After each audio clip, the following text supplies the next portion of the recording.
Hello everyone, today we are going to introduce a fungus called Hydnellum peckii. Hydnellum peckii was first discovered by American mycologist Howard James Binker in 1912 and was named after Charles Horton Peck, who was a fellow American mycologist. Other names this fungus goes by are bleeding hydnellum, bleeding tooth fungus, red juice tooth, devil's tooth, and bile tooth. Where did these names come from? These names are mostly given due to its appearance. For example, the juice that comes out of the mushroom looks like a bleeding tooth. So for the classification of Hydnellum peckii, the domain is eukarya, which means it have nucleus and membrane-bounded organelles. And then the next one for the kingdom, it is a fungi. So in this kingdom, it included yeast, mushroom, and moths. And usually they can reproduce both sexually and asexually. And then for the phylum is Basidiomycota. So for the Basidiomycota, they usually have the sexual spores. And the class is Agaricomyces. And order is Thylophorales, family is Beccareces. And in this family, they have spines on their cap underside.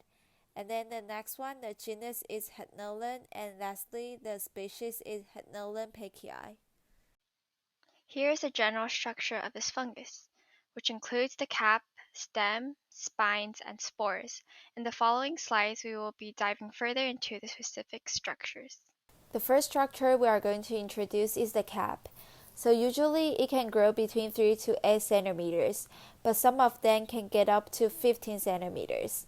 And the shape of the cap is oval or irregular. And for the young Hydnellum peckii, the cap is covered with hair, it has bumpy surface, and it also have red and sticky droplets, which make the fungus look like strawberry and cream. And those red and sticky droplets is come from the forest water through osmosis, and the pigmentation of the fungus will turn those water into red. But after the fungus get older, those red and sticky droplets will turn into brown or gray. And older Hydnellum peckii will lose their hair, and the surface will become tough and fibrous. Next would be the spines and spores. The bleeding tooth fungus has small tooth-like spines under the cap where the spores are produced. These spines vary from 1 to 5 millimeters and are crowded together. The brown spore print allows the spores to fall down and grow on the ground. The last structure we are going to introduce is the stem. So the stem for Hydnellum peckii is short and thick, and the diameter of the stem is between 0.5 centimeters to 2 centimeters, and the height is vary. It can grow from 0.5 centimeters to 6 centimeters. And for those fungus that can reach 6 centimeters, most of the part of their stem are underground. And lastly, the color of the stem is whitish gray to reddish brown. Many types of fungi have some way to replicate or a way to disperse away from the fungi to produce more fungi, in this case, more mycelium. There are two ways, asexual and sexual. Asexual is more common. There are 3 ways of asexual reproduction. The first would be fragmentation, which is when the mycelium separates into pieces with each part going into a separated mycelium.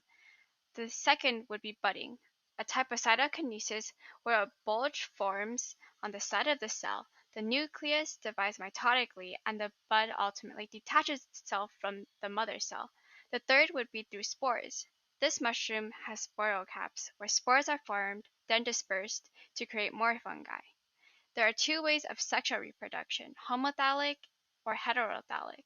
Homothallic means self-fertile, while heterothallic mycelia requires 2 different but compatible mycelia to reproduce sexually. Even though this fungus looks poisonous, but it is actually not. It is not poison, but it is considered not edible because it has very bitter taste. There are a variety of uses for this fungus. Medically, the fungus contains a natural chemical atromentin, which is the compound on the right. The compound is used as an anticoagulant, which helps keep blood clots from forming and also has antibacterial properties. This fungus has been used to fight leukemia and bacterial pneumonia. Researchers have also found telophoric acid, which is a chemical used to treat Alzheimer's disease. Other than medical uses, the bleeding tooth fungus is also used as natural dye.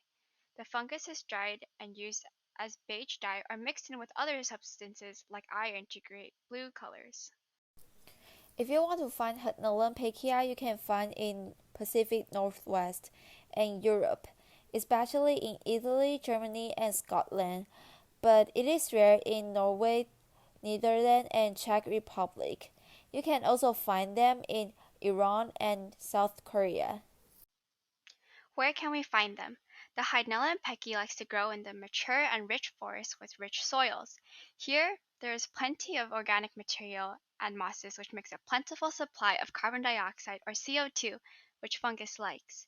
They are also mycorrhizal fungus, which means they have a good relationship with vascular plants. You can find them under conifers like pine trees, Douglas fir, and spruce trees. Hydnellum peckii are mutualistic with trees, which means both of them are benefits. So how do they interact with trees? So first, they will grow on the roots of the trees and get carbon dioxide from them.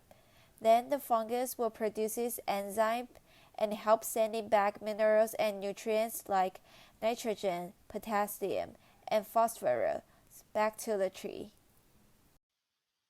Last but not least, some cool and interesting facts about the bleeding tooth fungus. Have you ever looked out and seen water droplets on the car window? They look very similar to the red droplets on the fungus.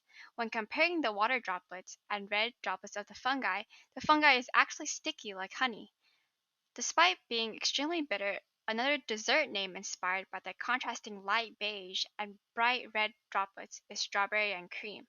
Additionally, some other Hydnellum species produce yellow or brown colored drops. Here is our reference.